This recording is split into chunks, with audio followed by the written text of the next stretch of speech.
parti jeudi 29 juillet 2021 pour un nouveau podcast, donc ce jeudi. Merci de vous présenter à l'accueil, un badge vous sera remis, vous voulez, je sais pas, je suis pas sûr. Merci de nous récupérer sur un nouveau podcast, ça s'ambiance, ça se retrouve. On va parler de cyberattaque. Côté un petit peu sécurité, pas très sécuritaire. Bonjour vous tous, merci d'être présents sur ce direct. Ça s'enclenche comme il le faut. Je viens vous retrouver là où vous êtes. C'est le premier podcast live conversationnel. Et puis finalement, on peut parler de tech, comme d'habitude. Alors là où vous êtes actuellement, est-ce que je peux avoir le retour ce jeudi 29 juillet? Nous y sommes, bonjour Christophe. Ensuite, voilà, il est 13h30 et jusqu'à 14h on est ensemble. Merci de vous abonner à ma chaîne des lives également, là où vous êtes actuellement peut-être. Alors, si je peux justement consulter le chat, et peut-être vous remettre aussi les citrons. Je viens aussi vous consulter sur Facebook. Là c'est parti. Bonjour vous deux, vous tous, ouais, vous deux, vous tous. Et pour ce qui concerne Facebook, je vais enclencher le direct, le chat et tout ce qui va avec. Merci de vous abonner si ce n'est pas déjà fait. Soldat, bonjour. Sandrine, Crystal In et Anna. Et sur des lives, je ne vous ai pas dit bonjour, mais Manouche. Et puis tous ceux qui sont là, ça s'enclenche. Je reviens tout à l'heure. Alors, on est parti avec le FBI aux États-Unis. Le climat est très propice, on peut le dire, aux cyberattaques. Hein. Et ça concerne souvent les ransomware et des cyberattaques qui se multiplient avec des hackers spécialisés dans ces ransomware qui sont de plus en plus nombreux. Et on est un peu avec du ransomware as a service, pour ceux qui connaissent tout ce qui peut s'installer en ligne et être loué pour l'occasion, comme les SaaS, les software as a service, et après c'est toujours as a service en tant que service, en location. On a aussi du ransomware as a service. Et un ransomware, c'est un rançongiciel. C'est la possibilité pour ces pirates de venir vous espionner, voir un petit peu cibler quels fichiers pour les encrypter, pour les rendre inutilisables, et vous demander de rançon. Que vous payez ou pas du tout, on vous demande souvent en Bitcoin. Alors, vous avez le FBI qui ne relâche pas la pression actuellement. Les autorités américaines qui font le maximum pour éviter l'émergence de nouvelles cyberattaques géantes. Et vous avez déjà bien compris que c'était vraiment très préoccupant et que régulièrement, on avait de plus en plus d'attaques. Ça concerne du ransomware ou autre chose, et parfois peut-être des bugs dans des mises à jour système chez certains hébergeurs. Mais en tout cas, au final, et au fil du temps, on a de plus en plus de problèmes sur Internet. Monsieur Brian Vordran, directeur adjoint de la division cybercriminalité au sein du FBI, a révélé donc que le FBI traquait actuellement une centaine de groupes de hackers aux États-Unis, mais aussi dans le reste du monde, mais surtout dans le reste du monde. La montée en puissance donc de ce phénomène inquiète de plus en plus les autorités américaines. Donc la section spécialisée dans la cybercriminalité n'a pas de quoi donc s'ennuyer avec la récente actualité. Les autorités américaines sont en alerte. Et les gangs organisés spécialisés dans les attaques de ransomware continuent de perpétuer leur attaque. Avec des attaques contre les entreprises, on parle même des écoles, agences fédérales, on a aussi parlé des hôpitaux. Vous avez des groupes qui sont assez discrets et d'autres beaucoup moins. Et on parle des groupes qui se font discrets avec DarkSide. Il s'agit du fameux groupe d'Europe de l'Est qui a piraté Colonial Pipeline en mai 2021. Je ne sais pas si vous vous souvenez de ce qui s'est passé le 7 mai dernier aux États-Unis avec l'entreprise qui avait décidé de payer environ 75 bitcoins, l'équivalent de 4,4 millions de dollars. Et en fait, les autorités américaines avaient réussi à mettre la main sur la quasi-totalité des bitcoins transférés à DarkSide. Et Colonial Pipeline, pour le grand oléoduc, ça pouvait donc justement, si ça traînait cette histoire, impacter durablement les États-Unis avec le transfert de gaz, de pétrole. Ce qui se passe, c'est qu'ils ont payé Et finalement, après, pour décoincer leur système, ça n'allait pas assez vite. Ils ont quand même réussi à relancer leur système en ayant payé. Ils ont payé pour rien. Mais finalement, vous avez les autorités américaines qui ont réussi à récupérer la quasi-totalité des bitcoins. 75 bitcoins pour à peu près 4,4 millions de dollars. Alors vous avez des groupes de hackers qui sont bien actifs. Selon Brett Kello, analyste en cybercriminalité chez MCsoft, de nouveaux groupes de hackers apparaissent un peu chaque jour. Dans certains cas, ils sont affiliés à des opérations déjà connues des autorités. Dans d'autres, il s'agit de nouveaux gangs. Les chercheurs estiment qu'il y aurait environ 1000 groupes spécialisés dans les ransomware à travers le monde. 1000 groupes. Selon le FBI, la traque des cybercriminels est une tâche difficile, comme le précise Brian Vordran. Les pirates qui conçoivent les logiciels de ransomware sont souvent différents de ceux qui les déploient, les deux parties se partageant les bénéfices. Ces deux profils nous intéressent. L'identification des hackers se complexifie à mesure que le monde du ransomware se professionnalise. Un hacker qui utilise un ransomware peut n'avoir aucun rapport avec le groupe qui l'a conçu. Selon le FBI, de nombreux pirates à l'origine des ransomware sont russes. Joe Biden a justement reproché au Kremlin de ne pas arrêter donc ces personnes, ces hackers. Voilà ce qui se passe. Je vous remercie d'être présent sur ce direct. Vous pouvez inviter, quand vous le souhaitez, vos abonnés. Récupérez le lien présent sous la vidéo pour l'envoyer dans vos réseaux sociaux, groupage et profil. On est parti sur un podcast et justement, vos réflexions sont intéressantes et je viens vous lire justement également sur YouTube, principalement des fois. Alors, on y est. Bonjour vous tous. Le souci semble être que les institutionnels, même s'ils disposent d'outils avec lesquels ils sont en mesure de rivaliser, ont souvent un train de retard. C'est ce qui fait que quelque part, cette attaque par ransomware, ça ne va pas cesser du jour au lendemain. Parce qu'on est en face d'entreprises, d'institutions qui n'ont pas les outils nécessaires pour contrer ce type d'attaque. Avec justement un budget qui n'est pas là ou des équipes qui ne sont pas là, c'est un petit peu la même chose. Et finalement, il faudrait pouvoir pour les hôpitaux, les ministères, par exemple, peut-être les entreprises, pouvoir redémarrer leur système informatique très rapidement, avoir un doublon régulier avec un enregistrement de tout ce que fait l'entreprise dans deux endroits différents et une possibilité de ne pas se faire pirater ce backup, cette nouvelle protection, cet hébergement différent. Parce que si c'est pour se faire impacter un petit peu tout, là où ça devient très très important et très impactant, c'est que pour pouvoir encrypter un réseau informatique, pour pouvoir bloquer des fichiers, tel ou tel fichier, il faut déjà s'y introduire. Il faut s'introduire dans un système. C'est là où, quelque part, vous avez donc des hackers, des pirates qui prennent le temps de vérifier un petit peu ce qu'ils pourront justement sélectionner. Et finalement, c'est un petit peu ça. C'est un petit peu la fin de leur piège qui est tendu. Tout est mis comme il le faut. Et ensuite... si vous n'avez pas de... Mais même si vous avez un backup, un enregistrement différent, une sauvegarde, en français une sauvegarde. Même si vous avez une sauvegarde, il faut que vous puissiez rapidement la mettre en place. C'est-à-dire, on est entouré d'entreprises qui ont peut-être des sauvegardes, mais il ne s'agit pas simplement d'avoir une sauvegarde. Il faut également pouvoir reprendre l'activité quotidienne de l'entreprise. Il faut rapidement justement passer sur peut-être de nouveaux ordinateurs, mais en général, ils ont simplement des sauvegardes et leur système est foutu. Enfin, il faut réinstaller tout. Il faut réinstaller, il faut des fois formater, réinstaller. Tu nous dis, Luc, peut-être qu'il y a une volonté de laisser faire.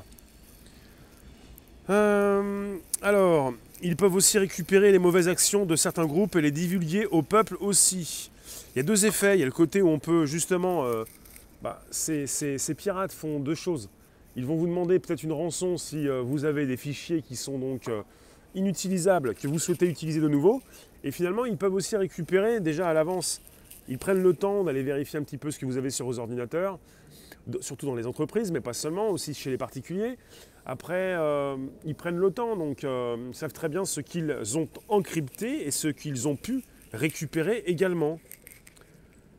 Donc finalement, vous pouvez commencer à payer, mais ça peut être sans fin. Et puis finalement, également, apparemment, il y a très peu d'entreprises qui, qui divulguent le piratage en temps réel. Ça pose problème, quoi. C'est pas très intéressant pour l'entreprise de préciser qu'elle a été attaquée, quoi. Je viens vous récupérer également sur Facebook. Merci d'être présent sur un podcast live sur le Bonjour la Base. Alors, ils ont hacké les labos comme ça. Cédric, des serveurs en dehors d'Internet qui sauvegardent régulièrement et le tour est joué. Mais pour ce qui concerne différentes entreprises, c'est ça, ils ont quand même des sauvegardes. Mais il faut également justement pouvoir remettre tout ça en place rapidement. Je pense que je ne connais pas pour l'instant une entreprise qui a réussi à relancer ces systèmes rapidement, comme en ayant une sorte de groupe électrogène où on peut démarrer très vite, comme en cas de panne électrique, on peut redémarrer très vite un nouveau système en ayant la possibilité de perdre très peu de temps, quoi. Je ne connais pas ce type d'entreprise. On parle souvent donc de ransomware et ça fait des années, ça fait même 4 ans que je vous en parle. Et de plus en plus c'est régulier et ça augmente. Et finalement, j'ai pas eu de connaissance d'entreprise qui rapidement, un peu comme dans les hôpitaux, hein, avec un groupe électrogène, vous relancez tout ça pour ne pas faire subir, non pas aux clients, mais aux usagers, comme on dit maintenant, aux patients, une quelconque panne qui pourrait traîner. Là, pour Colonial Pipeline, ils ont payé. Finalement, vous avez les autorités américaines qui ont récupéré les bitcoins, mais ils ont payé, mais ça n'a pas suffi, puisque finalement, le temps de déverrouiller tous les fichiers, ils ont trouvé autre chose. Ils ont réussi peut-être à formater, à réinstaller, mais dans des entreprises comment on dit en français, des entreprises assez importantes pour la société, pour les citoyens, il s'agit de perdre le moins de temps possible. Bon, quand il est question, et quand il a déjà été question parfois justement de constructeurs automobiles, vous pouvez peut-être moins vous en soucier. Mais quand il est question des hôpitaux usagers, c'est pour un service public. Oui, mais j'aime pas trop ce mot-là. En ce qui concerne les hôpitaux, je préfère patient. Ils ont des billes contre tous ceux qui sont au pouvoir. Bah, on peut se poser des questions, hein, parce que récemment, on a eu Pegasus avec la surveillance des téléphones, et vous avez justement Monsieur Macron et Monsieur Édouard Philippe qui ont été impactés et à qui on a dû récupérer pas mal de données. Bonjour vous tous, merci de vous installer. N'hésitez pas, vous pouvez inviter vos contacts, vous abonner, récupérer le lien présent sous la vidéo pour l'envoyer dans vos réseaux sociaux, groupages et profils. Combien de hackers traque le FBI? Le FBI aux États-Unis traque 1000 groupes de pirates qui sont dans le ransomware. 1000 groupes de pirates qui sont dans cette propagation d'une spécificité. C'est pas un virus, c'est une sorte de malware, c'est cette possibilité de venir encrypter des données sur un ordinateur pour les rendre inutilisables. Je le redis pour tous ceux qui s'installent, vous pouvez dès à présent, quand vous le souhaitez, justement, venir nous retrouver sur Telegram, Réservoir Live, Telegram. Donc on l'a bien constaté, quand ça impacte justement de grandes entreprises, quand ça impacte des services publics, c'est beaucoup plus, justement, c'est beaucoup plus grave. Et finalement, le grand public s'en soucie un petit peu plus, parce que ça l'atteint directement. Et quand dernièrement on a eu des attaques aussi qui concernaient des hôpitaux, avec la première personne qui a pu décéder à cause de cette attaque, ça va trop loin. Pour des pirates qui savent très bien quelles entreprises ils attaquent. Et, parce que cibler des hôpitaux, c'est pour justement demander une rançon et puis dans la précipitation, pouvoir l'obtenir. Puisque si vous ne payez pas, vous êtes un petit peu en carafe, ça prend du temps de réinstaller tout ça, et finalement vous avez justement des grands problèmes, non pas pour faire retourner, fonctionner des machines, pour produire des automobiles, mais pour pouvoir soigner quelqu'un, quoi. Alors, il y a une précision qui a été faite, et je vous en reparle. Les pirates conçoivent, vous en avez qui conçoivent des logiciels de ransomware, et aussi d'autres qui les utilisent. Et j'ai commencé par vous parler, en commençant ce direct, de ransomware as a service, un peu comme software as a service, avec cette possibilité, quand vous cherchez un petit peu sur Internet, pour ceux qui ont déjà peut-être fait la chose suivante, c'est-à-dire s'intéresser aux ransomware, les utiliser, payer pour les utiliser, pour une chose bien précise, vous n'êtes pas obligé de l'acheter. Vous pouvez maintenant, on pouvait déjà tout acheter sur Internet, maintenant on peut presque tout louer. Et vous avez des pirates, pas forcément des pirates en herbe, toutes sortes de pirates qui vont pouvoir, d'une façon ponctuelle, récupérer un service en ligne. C'est un service. Et vous allez... Il n'y a pas que du ransomware, il y a plein de choses. Hein, ça fait penser aussi à tous ceux qui veulent aussi faire des dénis de services distribués. C'est-à-dire des surchargements de serveurs pour faire tomber des sites. Vous pouvez justement louer aussi pendant quelques heures un logiciel en ligne. Il y en a qui se vengent comme ça, qui font ça. Ça me paraît vraiment pas bien. Si le FBI modèle crie à l'abordage envers les pirates, d'accord, ça va bien faire marrer Captain Crochet. On parle de ransomware. On parle de rançongiciel. On parle justement, de plus en plus on en parle puisque quelque part de plus en plus d'attaques ont lieu. Et finalement ça prend du temps en fait.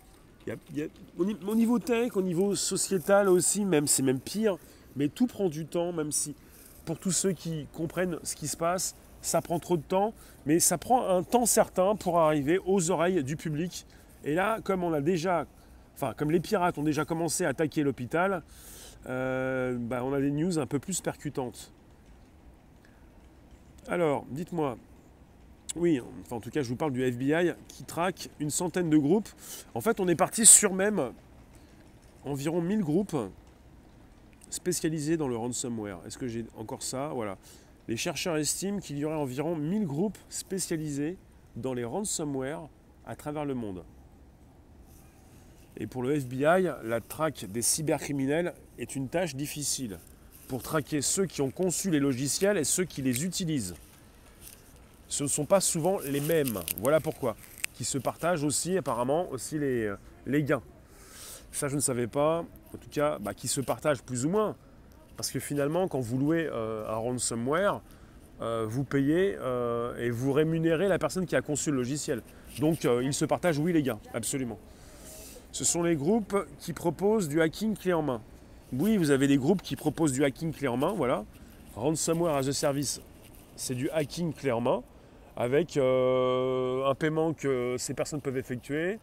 Je ne suis pas allé voir, je n'ai pas fait de recherche pour vérifier où étaient ces plateformes. Je n'ai pas payé pour utiliser ces services, mais vous avez des entreprises de cybersécurité qui en parlent. Donc je relais l'information. Personnellement, je ne suis pas allé me venger de quelqu'un pour essayer de lui faire la misère. Et puis, je ne suis pas pirate. Mais je vous en parle, non pas en connaissance de cause, mais en relayant justement des informations proposées par des entreprises de cybersécurité qui ont déjà pu en parler régulièrement. Et puisque je vous en parle depuis 4 ans, alors, toi tu nous dis, ces groupes de hackers finiront en prison virtuelle? Oui. Bonjour vous tous, c'est déjà fait ça. Ensuite, vous me dites, vous avez pas mal d'infos sur Telegram, vous pouvez nous retrouver sur Telegram Réservoir Live. Christelle, tu nous dis, mais les 3/4 travaillent pour l'État, les meilleurs en tout cas. Bon, on parle pas de... Oui, mais alors, peut-être pour ça que Robinette parle de groupes de hackers russes qui pourraient aussi travailler pour l'État russe. Souvent pour les États-Unis, on a l'impression qu'on est reparti en guerre froide avec les Américains qui pointent du doigt soit les Russes, soit la Corée du Nord. Après Marie, tu nous dis le piratage est intéressant, le hacking est intéressant pour récupérer des infos afin de prouver une vérité que l'on nous cache.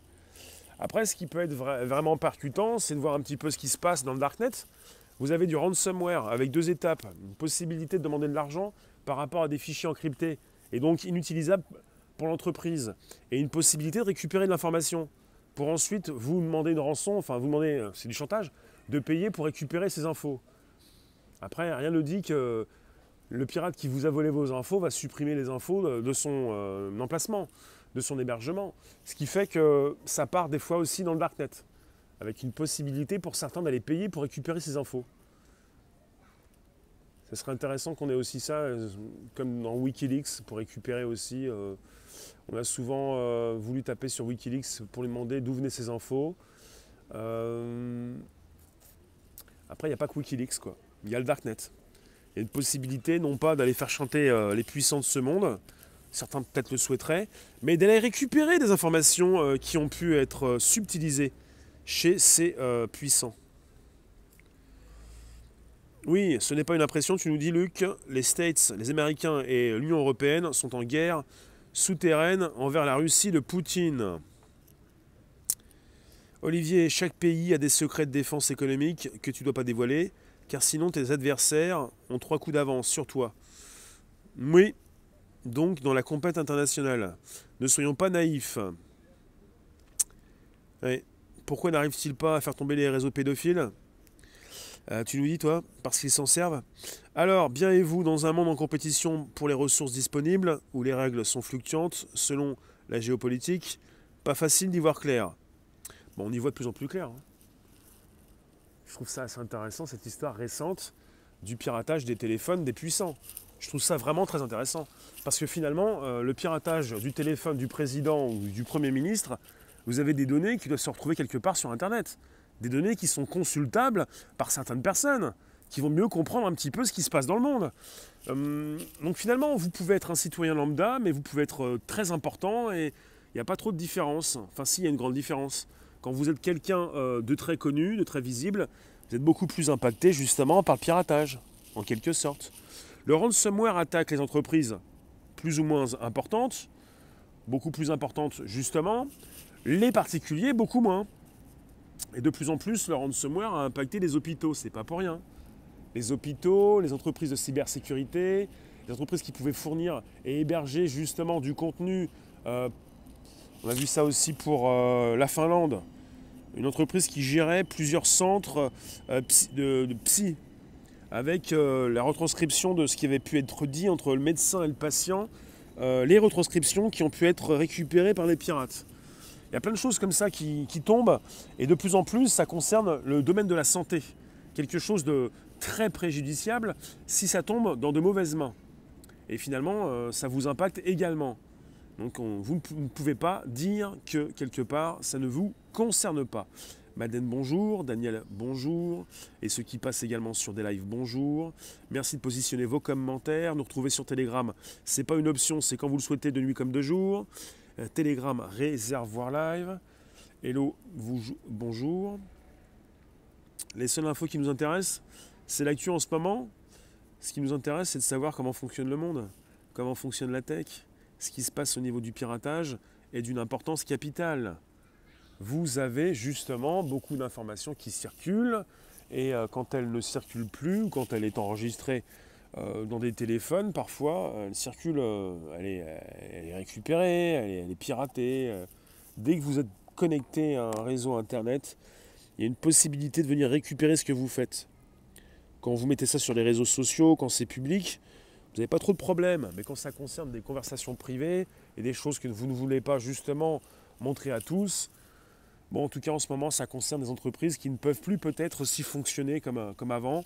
Si ça concerne les hôpitaux, c'est un bien commun, c'est un service public, ça pose véritablement beaucoup de problèmes. Je propose aux hôpitaux, si les soignants nous écoutent, et si des responsables informatiques justement consultent un petit peu ces news, pas forcément nous écoutent en ce moment, mais comprennent un petit peu ce qui se passe, si vous pouviez, vous, dans les hôpitaux, et pour tous ceux qui sont dans le soin des personnes, si vous pouviez beaucoup mieux sécuriser votre parc informatique, ça nous intéresse quand même. Parce que quelque part, ça concerne tout le monde. Ça concerne aussi bien les gens connus que les gens moins connus. Hein. Alors, toi, tu vas faire un petit tour ailleurs. Vous pouviez rester sérieux, ça m'intéresse. Vos commentaires, je peux les lire. Vous participez à un direct, chaque jour, 13h30, 14h. Luc, les entreprises de la blockchain sont à même de protéger les données sensibles, telles celles relevant de la santé. Un ami qui travaille sur ce dossier chez Sopra Steria me l'a confirmé. Oui, et je le répète, l'approche française est centralisée. C'est-à-dire que l'approche française, une approche vieux jeu, où cette approche, donc la France, le gouvernement français préfère des vieilles bases de données et pas des bases de données décentralisées où on est donc sur de la blockchain et beaucoup plus de sécurité. L'approche française centralisée. Voilà. Alors, merci d'être présent jour après jour sur un podcast. On est reparti toujours pendant quelques minutes pour des réflexions que vous avez ou pas du tout, en rapport avec ce qui peut se tramer un petit peu autour de vous.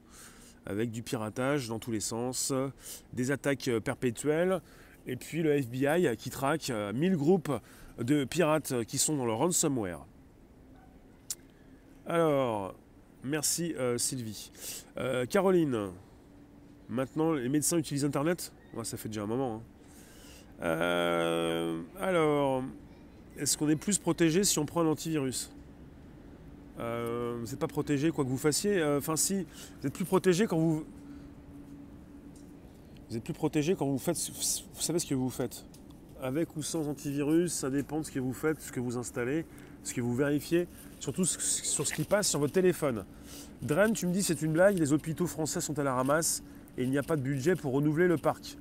Quand il n'y a pas de budget, c'est que quelque part, on dit qu'il n'y a pas d'argent, c'est qu'on ne veut pas justement proposer de l'argent et une sécurité pour ces parcs. Et ça, c'est pas vraiment quelque chose de neuf. On l'a bien compris.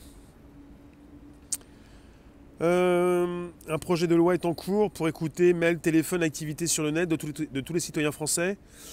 Peu importe ce projet de loi, Mister, vous avez déjà justement une dérogation qui a été faite par l'Europe sur le côté e-privacy qui vient se rajouter au côté RGPD, ce qui fait qu'on peut déjà, en France, venir vous écouter, consulter ce que vous avez sur vos téléphones, vos ordinateurs, pour beaucoup mieux traquer les pédophiles. J'en ai parlé récemment. Donc finalement, il n'y a pas besoin d'avoir un nouveau projet de loi ou quoi que ce soit. De toute façon, on est parti sur la loi sécurité globale, mais on avait eu aussi avant la loi sur le renseignement.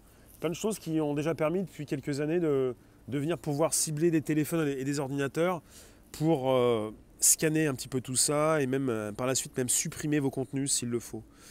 Légalement. Légalement, c'est que ça se faisait avant, illégalement, ça se fait maintenant légalement. Alors vous me dites, qu'est-ce que je pense du test cyber, attaque de Davos ?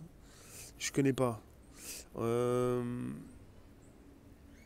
Luna, ce qui m'étonne, c'est que cette info a été rendue publique. N'est-ce pas encore un moyen de détourner l'attention ? Pour Pegasus, ça fait des mois qu'on en parle. C'est pas récent. Et là, finalement, ça revient puisqu'on a des informations sur les piratages de personnalités sensibles. Et ça revient aussi parce que vous avez certainement l'exécutif, l'État, le gouvernement qui veut lancer de nouvelles lois pour beaucoup mieux sécuriser les réseaux, pour beaucoup mieux proposer une censure. Parce qu'on est avant les élections présidentielles et que c'est comme aussi ce qui concernait la loi sur les fake news. On avait voulu un certain temps aussi, ça va revenir, vérifier un petit peu d'où venaient les informations pour beaucoup mieux les contrôler en rapport avec les prochaines élections présidentielles. Et peut-être que quelque part on aura quelque chose prochainement ou à la rentrée, je ne sais pas. Merci de votre participation. Je vous le redis, vous pouvez venir quand vous le souhaitez sur Telegram, Réservoir Live. Caroline, non, pour les maladies rares, les dossiers étaient sur papier uniquement, il y a encore peu de temps. Les psys prennent des notes seulement. Rien n'était sur informatique. C'est noté. Je vous ai parlé il n'y a pas si longtemps en Finlande d'un grand piratage au niveau des données de santé de ces Finlandais avec des médecins qui de plus en plus retranscrivent par logiciel ce que leur patient peut leur dire et finalement tout a pu être récupéré par des pirates et c'est pas très sécure comme on dit. C'est pas très sûr. Donc on est parti avec différents piratages de par le monde. Le FBI qui traque 1000 groupes de pirates par rapport au ransomware. Hein. Je ne parle pas de d'autres attaques. Rançongiciel avec blocage de fichiers, blocage de systèmes informatiques et demande de rançon. Voilà. Je vous remercie toutes et tous. Tous. On se retrouve à 16h pour un nouveau direct. Vous savez pourquoi. Merci de votre présence. Quand vous le souhaitez, quand vous pouvez, de nuit comme de jour. Telegram, Réservoir Live. Il s'agirait peut-être que la France puisse de plus en plus se positionner au niveau de ses services publics sur de la blockchain. On y viendra tôt ou tard pour une sécurisation optimale, c'est-à-dire des bases de données décentralisées, c'est-à-dire eh bien, la possibilité de sécuriser au maximum, puis d'arrêter ce piratage incessant, quoi. Faut voir. En tout cas, pour l'instant, ça ne concerne pas forcément des bases de données exclusivement, ça concerne des parcs informatiques, des ordinateurs, et puis à partir du moment où vous êtes connecté à Internet, il y a toujours une possibilité d'une faille, pas simplement système, et d'une possibilité de justement de venir voir un petit peu ce que vous avez chez vous pour venir mettre un sabot là où vous mettez un sabot. Merci vous tous. Telegram, Réservoir Live. À tout à l'heure, 16h pour un nouveau direct. Et puis voilà. Et on n'a pas fini de parler des piratages. Et peut-être aussi ransomware as a service avec des pirates qui développent des logiciels et d'autres qui les utilisent. Voilà ce qui se passe. Voilà. Tout à l'heure, c'est 16h pour des lives également. Merci vous tous. À plus.